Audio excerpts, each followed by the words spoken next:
Shalom semuanya. Di sini aku mau tanya nih. Mengikut Tuhan tujuannya untuk menderita atau untuk menjadi kaya? Ya, kemarin aku baca Alkitab, terus aku dapat di 2 Timotius pasal yang pertama ayat yang ke-8. Jadi, janganlah malu bersaksi tentang Tuhan kita, dan janganlah malu karena aku, seorang hukuman karena Dia, melainkan ikutlah menderita, ikutlah menderita bagi Injilnya oleh kekuatan Allah. Nah, kata kuncinya di sini adalah menderita bagi Injilnya ya. Jadi kalau kita lihat hidup Rasul Paulus ini, dia itu setelah dia mengenal Tuhan dan mau mengikut Tuhan, yang dia dapat itu bukan senang-senang gitu, bukan kebahagiaan, bukan kekayaan gitu, tapi justru dia bayar harga, dia disiksa, dia dihina, dia dipukuli ya. Jadi ikut Tuhan tuh bukan cuma senang, cuma yang bahagia-bahagia gitu ya, yang kita inginkan ya semuanya kayak gitu. Tapi buat orang-orang yang hatinya tulus dan suci ya, aku bilang Paulus tuh hidupnya tulus banget buat Tuhan, makanya dia rela melakukan segalanya tuh buat Tuhan gitu. Yang pertama tadi menderita ya, yang kedua tidak kaya tetapi mencukupkan diri ya. Di dalam Ibrani yang ke-13 ayat yang ke-5, janganlah kamu menjadi hamba uang, tetapi cukupkanlah dirimu dengan apa yang ada padamu, karena Allah telah berfirman, aku sekali-kali tidak akan meninggalkan engkau. Yang ketiga, hidupnya fokus buat memberitakan Injil, buat amanat agung. Bukan cuma Rasul Paulus ya, tapi di sini ada contoh juga Tuhan Yesus sendiri ya. Tuhan Yesus tuh bahkan gak punya tempat buat meletakkan kepalanya sendiri gitu. Di dalam Matius 8 ayat yang ke-20, Yesus berkata kepadanya, serigala mempunyai liang dan burung mempunyai sarang, tetapi anak manusia tidak punya tempat untuk meletakkan kepalanya sendiri. Karena visinya adalah memberitakan Injil, bukan foya-foya, bukan leha-leha, terus bukan membangun istana buat dirinya sendiri. Jadi kita bisa lihat ya, orang yang sungguh-sungguh di dalam Tuhan itu pengorbanannya itu luar biasa. Bukan memikirkan dirinya sendiri, bukan untuk kekayaannya sendiri, bukan untuk kenyamanannya sendiri, bukan untuk zona nyamannya sendiri. Mereka tuh keluar loh dari zona nyaman. Terus kalau di firman tuh dikatain gini, kita itu harus menabur banyak supaya kita itu menuai banyak kayak gitu. Ya itu nggak salah kalau kita mau menabur buat Tuhan, kita mau menuai banyak, itu udah paten ya, itu udah janji Tuhan, itu pasti. Tapi lebih daripada itu, tujuan kita itu apa gitu. Karena lebih sukar orang kaya masuk ke dalam kerajaan surga ya. Di dalam Matius 19 itu judulnya orang muda yang kaya. Ada seorang datang kepada Yesus dan berkata, Guru, perbuatan baik apakah yang harus kuperbuat untuk memperoleh hidup yang kekal? Kata orang itu, kata Yesus, jangan membunuh, jangan berzina, jangan mencuri, jangan mengucapkan saksi dusta, hormatilah ayahmu dan ibumu, dan kasihilah sesamamu manusia seperti dirimu sendiri. Kata Yesus kepadanya, jikalau engkau hendak sempurna, pergilah, jualah segala milikmu dan berikanlah itu kepada orang-orang miskin, maka engkau akan beroleh harta di surga. Kemudian datanglah kemari dan ikutlah aku. Ketika orang muda itu mendengar perkataan itu, pergilah ia dengan sedih hati karena banyaklah hartanya. Terus Tuhan tuh ngomong sama murid-muridnya ya, karena lebih mudah unta masuk ke dalam lubang jarum ya. Padahal itu bagi kita tuh mustahil banget dan gak mungkin banget gitu. Lebih mudah unta itu masuk ke dalam lubang jarum daripada orang kaya masuk ke kerajaan surga. Lah unta masuk ke lubang jarum aja udah gak mungkin ya. Bagi kita itu udah gak mungkin banget. Apalagi orang kaya ini berarti kan susah banget ya. Nah,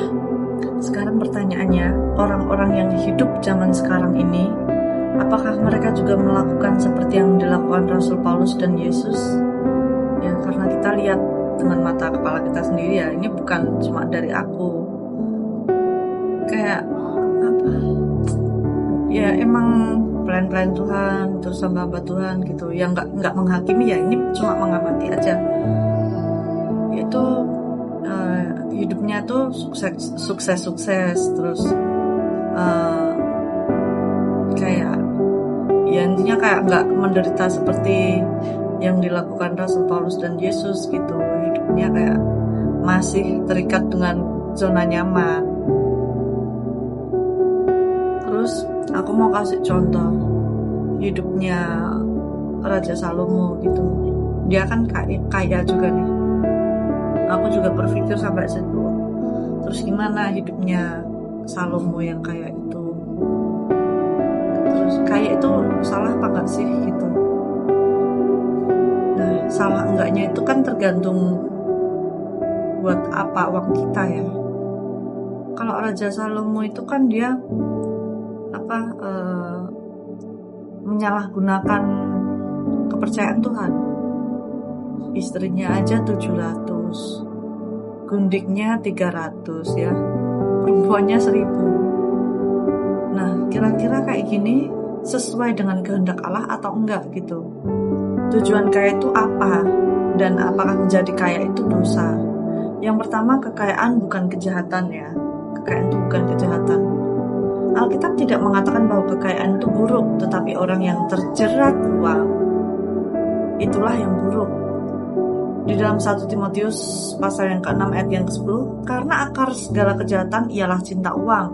Sebab oleh memburu uanglah beberapa orang telah menyimpang dari iman dan menyiksa dirinya dengan berbagai-bagai duka. Yang kedua, Tuhan memakai orang kaya. Tuhan dapat dan memang memakai orang kaya untuk melakukan pekerjaannya di dunia. Contoh di Alkitab tuh yang pertama ada Cornelius, ya, seorang perwira Romawi yang kaya dan takut akan Tuhan dan murah hati dalam memberi sedekah. Ada di dalam Kisah Para Rasul 10 ayat 1-2. Terus yang kedua ada Aquila dan Priscilla, pasangan yang memiliki bisnis membuat tenda dan membantu pekerjaan misi Paulus. Jadi kaya itu nggak salah kalau kita itu menggunakannya dengan baik. Contohnya kita tabur buat gereja, tabur buat membangun rumah Tuhan, ya, tabur buat membantu pekerjaan Tuhan, buat hamba Tuhan atau pelayan-pelayanan apa aja, itu nggak salah. Harta itu nggak salah kalau kita gunakan dengan benar. Yang ketiga, sikap hati terhadap kekayaan. Yang penting adalah setiap hati seseorang terhadap kekayaan, yaitu tidak terdorong oleh hal-hal duniawi dan memiliki sikap yang benar terhadap harta yang dimilikinya. Contohnya ya Salomo tadi yang salah menggunakan kekayaan tersebut. Udah dikasih hikmat, dikasih kekayaan yang yang di dunia ini cuma dia doang gitu. Gak ada yang sebelum dia gak ada dan sesudah dia pun juga gak ada. Betapa dahsyatnya dia ya. Tapi ternyata dia malah menyalahgunakan dengan cara gak bersyukur, itu malah seenaknya aja. Yesus juga memperingatkan bahwa sulit bagi orang kaya untuk masuk ke dalam kerajaan surga karena cinta akan harta bisa menjadi penghalang yang kuat ya. Yang keempat, pelajaran penting. Aku mau kasih contoh satu lagi ya, yang ceritanya perumpamaan Lazarus sama orang kaya itu. Jadi kita hidup di dunia itu kita nggak boleh hidup buat diri kita sendiri gitu. Jangan sampai kita itu masuk neraka gitu, karena itu kekal. Hidup di dunia ini itu cuma sekali. Jadi janganlah kita itu hidup cuma memikirkan egonya kita sendiri, nafsunya kita sendiri ya.